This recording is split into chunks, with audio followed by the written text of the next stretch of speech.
Assalamualaikum warahmatullahi wabarakatuh. Perkenalkan, nama saya Ramli dan Alif dengan NIM 120222164 dari kelas LA. Di sini saya akan membahas tentang pembangunan wilayah berdasarkan pendekatan klaster yang dibuat oleh saya sendiri dengan outline. Yang pertama yaitu perencanaan wilayah kota dengan isi definisi wilayah, klasifikasi wilayah, tujuan perwilayahan. Yang kedua yaitu klaster dengan isi pengertian, manfaat, dan pembentuk klaster. Yang ketiga yaitu pembangunan wilayah dengan pendekatan klaster dengan isi, faktor, strategi, manfaat.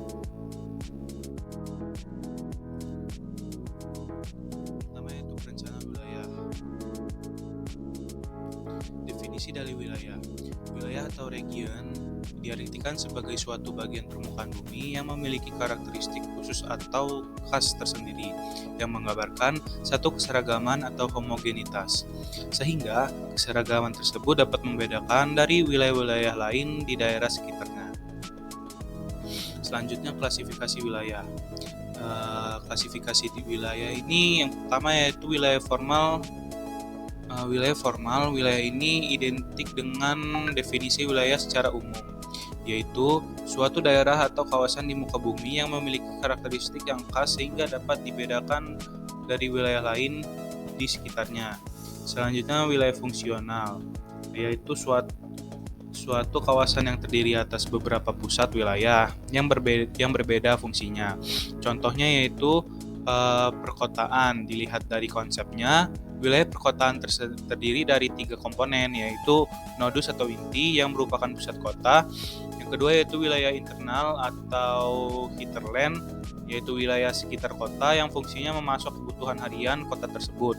Yang ketiga yaitu wilayah eksternal yang merupakan jalur penghubung antar kota, wilayah memasok kebutuhan kota tersebut. Selanjutnya yaitu tujuan dari perwilayahan. Yang pertama yaitu meratakan pembangunan untuk menghindari adanya pemusatan kegiatan pembangunan yang berlebihan di suatu daerah tersebut. Yang kedua yaitu menjamin keserasian dan koordinasi antar berbagai kegiatan pembangunan yang ada di setiap daerah. Yang ketiga yaitu pengarahan pembangunan, bukan hanya untuk pemerintah, melainkan juga kepada masyarakat umum dan pengusaha. Yang kedua yaitu klaster. Pengertian dari klaster sendiri yaitu pengertian dari beberapa peneliti. Yang pertama dari Enrich MJ. Dalam penelitiannya tahun 1992 dan Smith 1997 menggunakan definisi klaster adalah perusahaan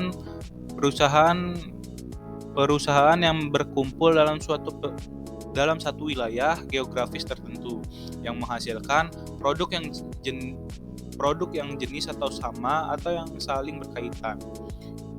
Yang kedua yaitu Porter 1998 yang mendefinisikan klaster sebagai konsentrasi geografis dari perusahaan yang saling berkaitan dan lembaga dalam bidang tertentu yang terhubung karena kesamaan dan saling melengkapi. Penelitian terkini ini sering menggunakan konsep klaster dari peneliti Porter pada 1998 yang berdefinisikan yaitu klaster sebagai konsentrasi geografis dari perusahaan yang saling berkaitan dan lembaga dalam bidang tertentu yang terhubung karena kesamaan dan saling melengkapi. Ada manfaat dari klaster tersendiri, ada 3 manfaat. Yang pertama yaitu meningkatkan produktivitas karena kebutuhan sumber daya produktif yang diperlukan oleh UKM terkonsentrasi di satu tempat sehingga memudahkan UKM untuk mengakses dan memperoleh sumber daya yang diperlukan. Yang kedua yaitu menciptakan aset secara kolektif dan memungkinkan terciptanya inovasi dan kolaborasi. Yang ketiga yaitu dapat mendorong UMKM untuk lebih berorientasi pada pasar nasional dan global, sehingga tidak adanya persaingan di kandang sendiri dan dapat maju ke arah yang lebih nasional. Selanjutnya ada pembentuk klaster. Dari pembentuk klaster ini ada ada dari faktor internal dan eksternal. Yang internal sendiri ada 4, yaitu yang pertama yaitu interaksi antar perusahaan yang ada dalam klaster. Yang kedua yaitu kombinasi dari SDM dan kompetensi dikontrol oleh perusahaan atau organisasi. Yang ketiga yaitu interaksi antar usaha dalam sistem pendukung institusi yang lebih luas, dan yang keempat yaitu konsentrasi spasial. Kalau dari faktor eksternal tersendiri yaitu yang pertama competitiveness dalam konteks dinamis dan global, misalnya berhubungan erat dengan inovasi dan adopsi praktik terbaik. Yang kedua yaitu economic specialization dalam batas tertentu dari aktivitas-aktivitas yang berhubungan, dan yang ketiga yaitu spatial identity yang relevan dengan agen dan perusahaan atau lembaga yang ada di dalam klaster ataupun yang di luar klaster.